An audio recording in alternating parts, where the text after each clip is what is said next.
prevents the return of fluid back into venous circulation, and the limbs get very gross and swollen, and they look like elephant legs sometimes. So that's how it got its name. So it shows you what happens when the system does get blocked. So this just shows you how it picks it up. So this is how you kind of need to know the flow here.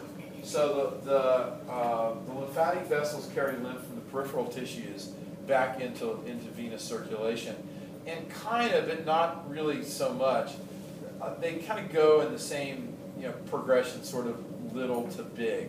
But even the biggest lymphatic vessels aren't very big. It would be a daunting dissection for sure to show these little vessels in the body.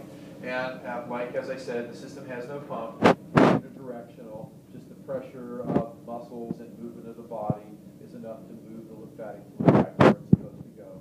And if I have here, I put in here like fans ago, I guess I didn't, but it's on here someplace that they have valves. So it starts like this. It goes to very tiny lymph capillaries, which get a little larger, right, to form larger structures called lymphatic collecting vessels, which then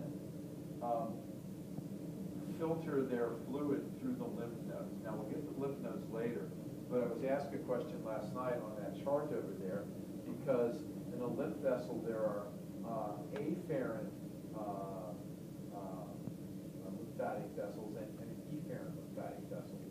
The afferent vessels bring the stuff into the node for inspection. They actually try to keep it together. That's what they're doing. So it goes to the lymph nodes for inspection. And then the efferent vessels form larger structures called lymphatic trunks. And the trunks finally form larger structures called lymphatic ducts, which eventually is two major ducts which empty our collected fluid back into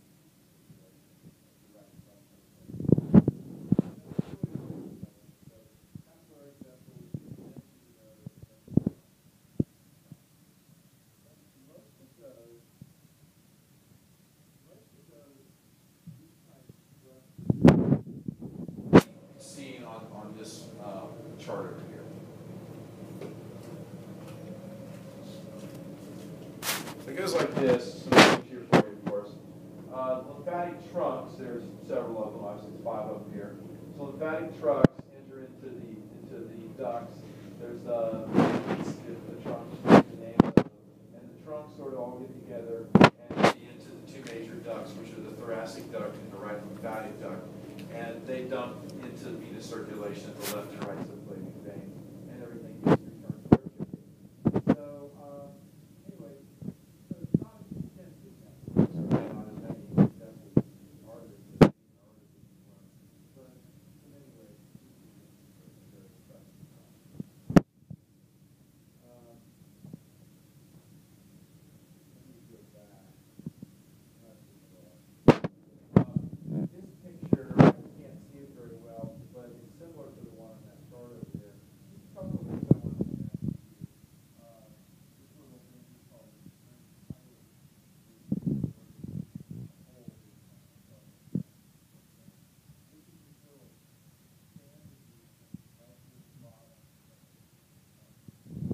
trace it out for you. It's right at the bottom of the thoracic duct. So the thoracic duct kind of comes up right along the spine, kind of bends over right here, and dumps into the left subclavian ear. The other duct dumps in kind of like right here. I got a better picture. I'll show you in just a second. So, but it's kind of weird if you look at this little cutout of the human here, how the drainage is so asymmetrical. The right lymphatic duct just collects material just from this very small part of the body, whereas the thoracic duct collects from both. I mean, I don't know why it's on half and half. It didn't, right? So the drainage, the major drainage, of course, comes in here and into circulation. Now, there is a potential problem associated with this that I, as an anatomy teacher, it made sense to me when I saw it happen. I've mentioned, I know probably a couple of times this summer, I don't want to belabor the point, but I have mentioned a couple of times that, oh gosh, it's been been 2 or 3 years now. I can't remember. Maybe it's been 3, but it's been at least 2 years ago that a very close friend of mine died of non-Hodgkin's lymphoma, which is a kind of cancer of the lymphatic system. And Barb battled this disease for about 5 years before it finally killed her. And what ultimately killed her was the lymph nodes became very large because they're making mutant B cells. And I was thinking, we'll just take them out. Well, you can't. I mean, I knew that. But what happened in Barb's case, very tragically what happened to her, and this will make sense to you because you know the anatomy now, is these ducts began to become blocked, but the lymph needs to go someplace. And especially through here on the thoracic duct, she had some major blockages.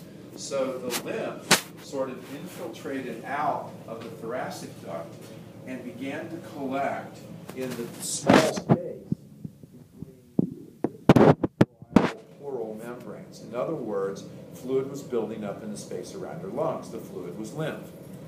So what the doctors could do was drain the fluid. But every 2 or 3 days, they would drain out literally a liter of fluid from around her lungs. So she was having a very difficult time breathing, of course. Well, this was sort of surgical procedure, and I don't know, they kind of eliminated that as a possibility. But it didn't really eliminate possibilities, because now the lymph is still looking for some place to go.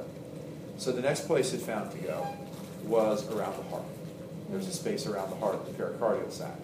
So it eventually began to fill the pericardial sac. Now, of course, the heart can't beat. There's no way to correct this now. And finally, at the end, that's what did her in, was the lymphatic fluid collecting around the heart. She just died basically of heart failure. And I remember, I was in a room the day she died. And, you know, as an anatomy person, I'm going, yeah, I get this now, but it still doesn't seem fair. You know, there's got to, can't they put like a drain in? I mean, like, you know, like a little valve, of course you can't, right? But it was a buildup of lymphatic fluid around her organs that eventually did her in.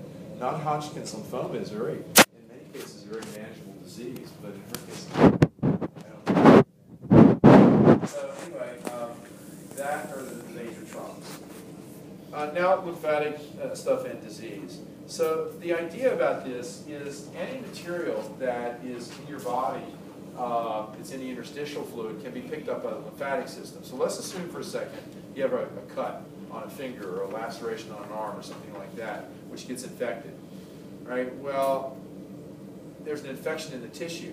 Well, those infective organisms, microbes, can be picked up by the lymphatic system and carried throughout the body. As they move through the lymph nodes, they get inspected by our T cells and B cells to see if there's anything that shouldn't be there.